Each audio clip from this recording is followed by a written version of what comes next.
Hello everyone, I Nidhi, your friend and coach, welcome you to your very own channel English with Nidhi. In this video, we will cover a poem from class 12th CBSE English Literature book Flamingo, and the poem is An Elementary School Classroom in a Slum by the poet Stephen Spender. Introduction. It is a four-stanza poem wherein the poet shares his political views on education of the children of slums and brings forward the difficulties faced by them. The lines of the poem describe how deteriorating the condition of a slum school can be. First and foremost, let's read the poem. An elementary school classroom in a slum. Far, far from gusty waves, these children's faces, like rootless weed, their hair torn round their pallor. The tall girl with her weighed down head, the paper seaming boy with rat's eyes, the stunted, unlucky heir of twisted bones, reciting a father's gnarled disease, his lessons from his desk.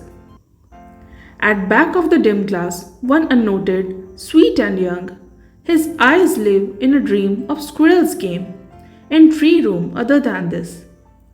On sour cream walls, donations, Shakespeare's head, cloudless at dawn, civilized doom, riding all cities.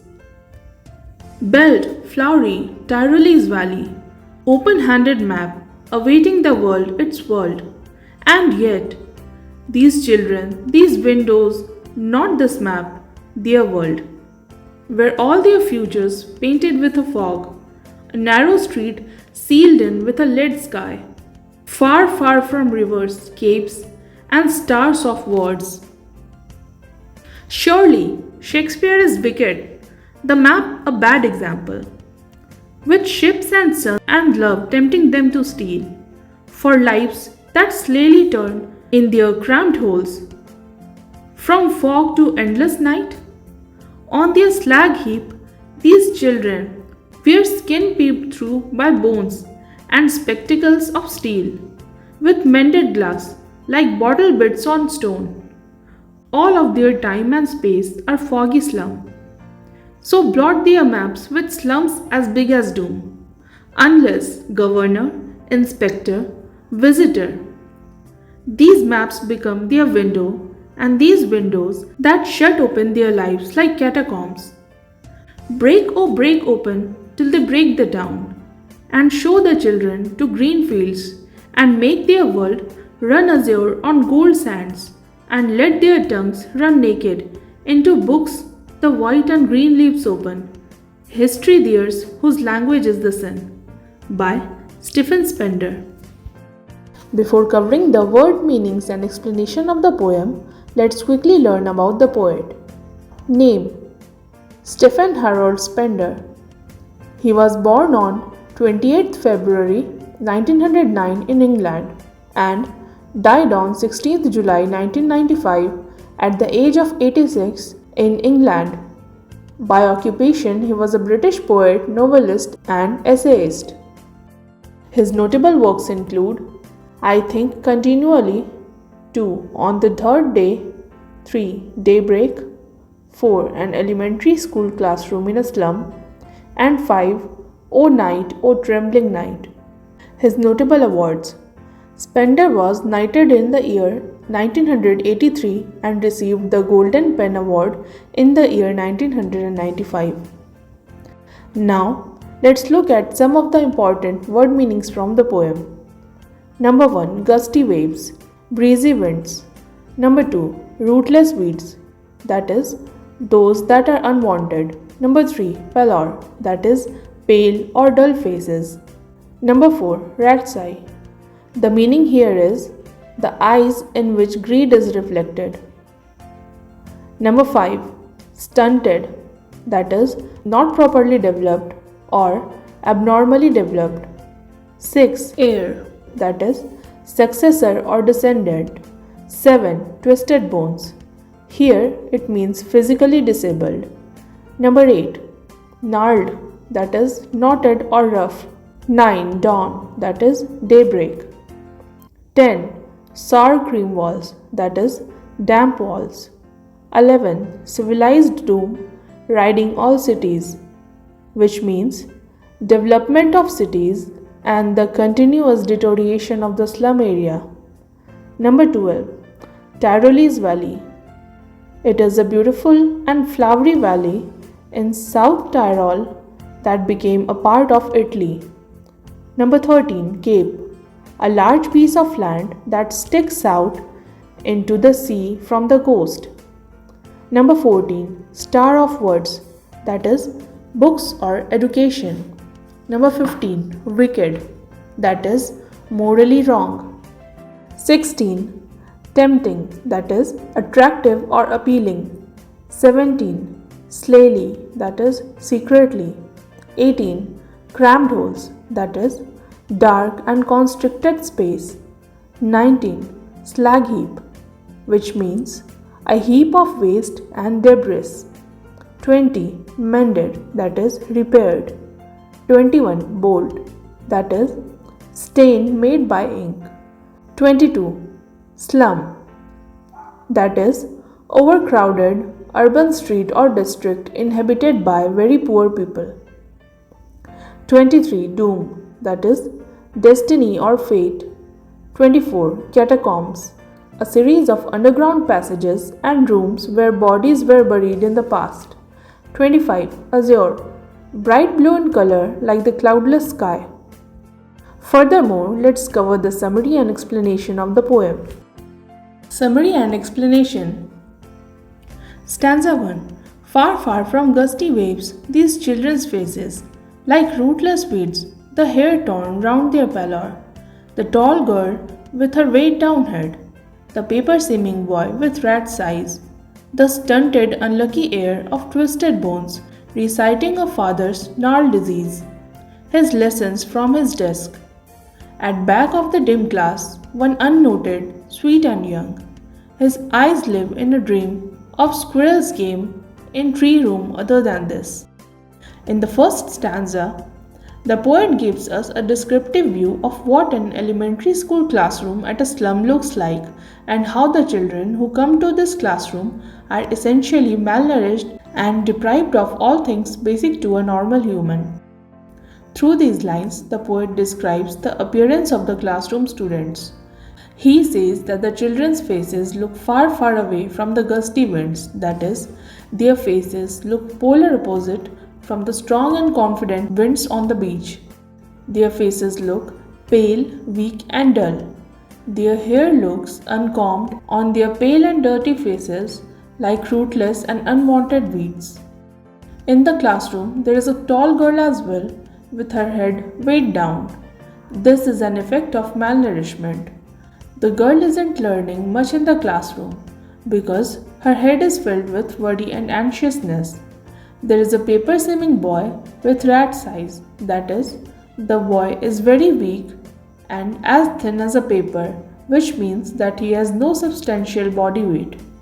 He has rat's eyes, that is, his eyes are filled with curiosity, greed and hunger. There is another boy in the class who is reciting the poem currently. His body is poorly developed and the only thing he could get as an inheritance was his father's gnarled disease. There is yet another young and sweet boy who goes unnoted as he sits in the last row of the dimly lit classroom. His eyes live in a dream.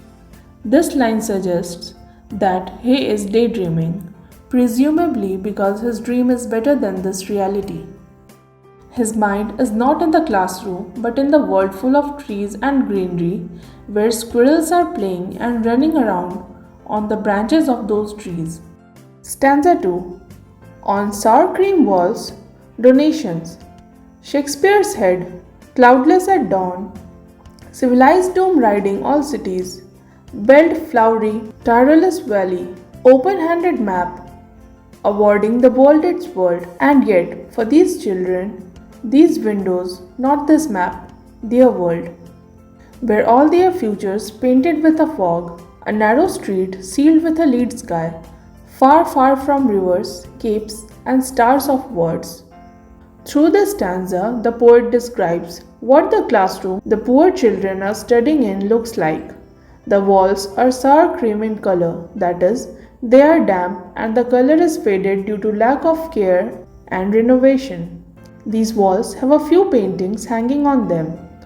These paintings were received as donations and charity from the wealthy class people. One such painting is the head of William Shakespeare, one of the greatest poets, novelists, and dramatists in the history of English literature. But to these ignorant and uninformed children, the bald head of Shakespeare looks like a dome that represents civilization, a luscious picture of the Tyrolese Valley, and one is the map of the world. To these children, the world is not the one shown on those pictures, but it is the one they see out of the classroom window. They are trapped in the slums, and their future is dim and hopeless. They have a dark future as their options in life are limited and are covered with dismay. They are far away from the bright light of knowledge. The comparison is meant to create the ironic representation of the poet's context. Stanza 3. Surely, Shakespeare is wicked, the map a bad example, with ships and sun and love tempting them to steal, for lives that slowly turn in their cramped holes, from fog to endless night. On their slag heap these children wear skins peeped through by bones and spectacles of steel with mended glass, like bottle bits on stones. All of their time and space are foggy slum, so bold their maps with slum as big as dome. These lines suggest that these paintings are put up on the wall to aid these children's education, but they do not serve a purpose at all. The poet says that these donations are not only misguided but also outright cruel to the children. These are bad examples of what life has in store for them. The works of Shakespeare, the wandering ships, and the bright sun above might even tempt the poor children to dream. These things have also tempted them to steal as they don't have enough money to make their lives better. These children have nothing but foggy future waiting for them. The endless nights of their lives are like an imposed enslavement. The poet uses an image of the spectacles of steel with mended glass to portray their conditions. According to him, they are like bottle bits on stone. Fate has broken their dreams as one breaks the frail glass.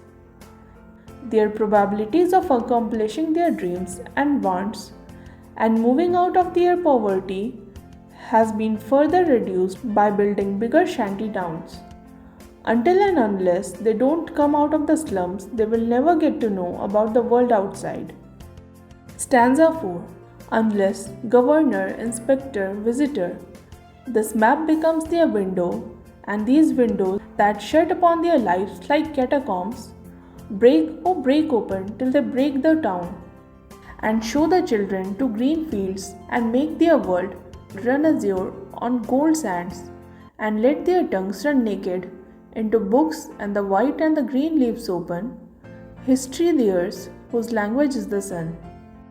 The government system that creates these slum areas is the major cause that people live here. The slum children do not have the right to dream out of these slums. The government limits and restricts them to these slums.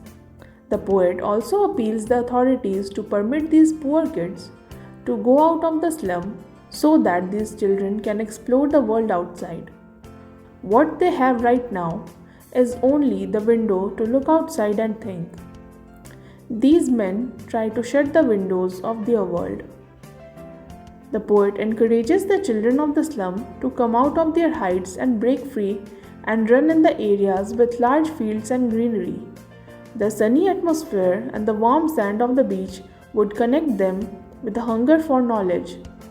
If these children would get to learn and get better opportunities for themselves, they would become economically authorized, responsible human beings, and better civilians. That's it for the summary and explanation of the poem. Since the video is getting longer than intended, let's divide it into two parts. We covered an introduction to the poem, we read the poem, learned a few things about the poet, covered important word meanings, and lastly, completed the summary and explanation of the poem in this video. We shall cover the rhyme scheme, poetic devices, and important MCQs from the poem, preferably 12 to 15 in the part 2 of the video. So, let's end the video for now. I'll come back with part 2 tomorrow. Till then, take care and study hard. Recommend the channel to your friends and family and help us grow. Also, like, share and subscribe to your very own channel for more such content. Press the notification icon to never miss an update. See you soon. Thank you.